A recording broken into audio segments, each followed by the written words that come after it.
एक जगह आया हुआ है कि मैंने किसी के मुंह पे पेशाब करा है। गाइस, रजत दलाल जेल से बाहर आ चुके हैं और जेल से बाहर आने के बाद उन्होंने रिप्लाई दिया है अपने ऊपर लग रहे साले एलिगेशन के बारे में। तो उन्होंने क्या बोला है आप लोग खुद ही देख लो। सबको पता ही होगा कि मेरी अरेस्ट हो गई थी, मैं अरेस्टेड था। पर कुछ चीजें मेरे को ही जेल से आने के बाद, सब निपटने के बाद पता चली हैं, जो कि मैंने करी हैं वो मुझे पता ही नहीं था।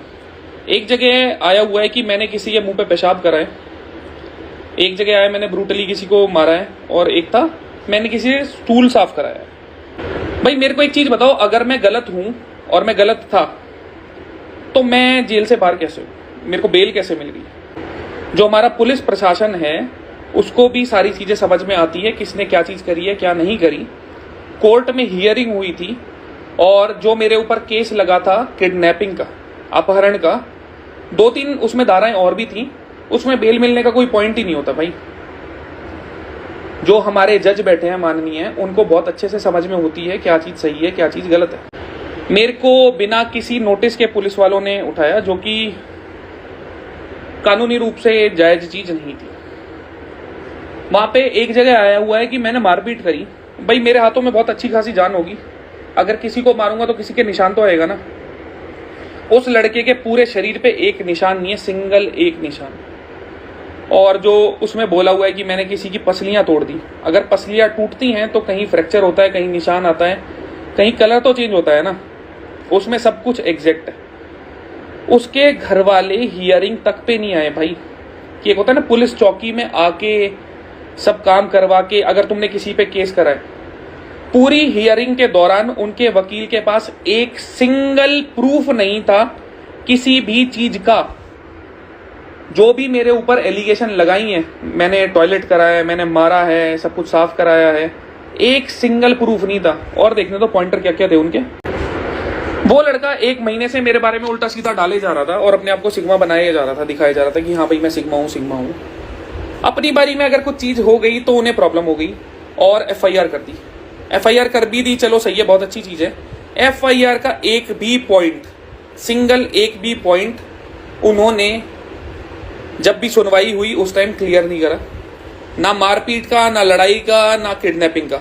मेरे पास वीडियोज हैं, व्लॉगिंग कर रहा था उस टाइम, कि वो लड़का आके खुद मेरी गाड़ी में बैठा। उस लड़के को उसकी मम्मी के पास जब छोड़ के आया हूं ना, उसकी पूरी प्रॉपर रिकॉर्डिंग है। वहां पे 8-9 लड़के और खड़े थे। उस लड़के ने खुद अपनी मम्मी के पैर छुए, वहां उठक बैठक लगा के अपनी मम्मी से सॉरी बोली, मेरे से नहीं, मेरे पैर नहीं, अपनी मम्मी के पैर छुए। मेरे पास एक एक चीज की रिकॉर्डिंग है, कहते हैं ना जिसको प्रॉपर रिकॉर्डिंग। मैंने अभी तक कहीं डाली नहीं है क्योंकि मेरे को पता है हियरिंग के टाइम पे मेरे पास एविडेंस है। उसके पास एक सिंगल भी एविडेंस नहीं है जिसके बेस पे वो ये बोल सके कि रजत दलाल ने कुछ करा है। और ये चीज मीडिया में उछली कैसे?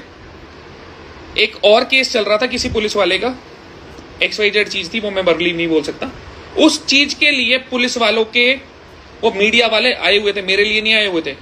उनको उस केस से कुछ नहीं मिला तो उन्होंने मेरा केस डाल दिया। और भाई ये हमारी मीडिया इतनी प्यारी इतनी अच्छी है, मेरे ऊपर भाई एलिगेशन लगे हैं, मैं एक्यूज हूं, मैं गिल्टी नहीं हूं। उन्होंने जो बात बोली है वो वर्बली बोली है FIR में कि रजत ने ये चीज करी, वो कहीं से कहीं तक उसका एक भी माननीय प्रूफ नहीं है। उस लड़के का मेडिकल तो हुआ होगा, पूरे शरीर पे एक चोट का निशान नहीं है, सिंगल एक चोट का। मैंने अगर ब्रूटली उसको मारा है, ब्रूटली वो पिटा है, तो कहीं तो एक निशान तो होगा, सिंगल एक निशान। अगर उसकी मैंने पसलियां तोड़ी हैं तो हड्डी टूटी होगी, निशान आया होगा, ब्रूज आया होगा, कुछ तो आया होगा। भाई मैंने उसके मुंह पे पेशाब कर दिया ऐसा बोल रहे? अरे भाई इतने गए गुजरे नहीं है हम। मैंने किसी को किडनैप करा, उसमें ऐसा बताया गया है अगर मैं किसी को किडनैप करूंगा तो क्या मैं इंस्टाग्राम पे स्टोरी लगाऊंगा? इतना चूतिया तो नहीं हो कि भाई मैंने किसी को किडनैप करा और मैं पब्लिकली लोगों को दिखा रहा हूं ये मेरे साथ है। वो लड़का मैक्स टू मैक्स मेरे साथ 50 मिनट होगा। उसकी एक वीडियो जो थी ना मेरे साथ बैठे हुए की, मैंने व्हाट्सएप पे डालूंगा, उसके हाथ में फोन है। पुलिस वालों ने उसकी कॉल लॉग्स देखे होंगे, उसकी मम्मी के कॉल लॉग्स देखे होंगे। पूरे टाइम वो अपनी मम्मी के साथ कॉल पे था कि आ रहे हैं, कपड़े चेंज कर रहे हैं। तो मेरे भाई इन चीजों का ना तो कोई प्रूफ है और ना मैं गिल्टी प्रूव होने वाला, क्योंकि मैंने असल में ये चीजें नहीं करी हैं।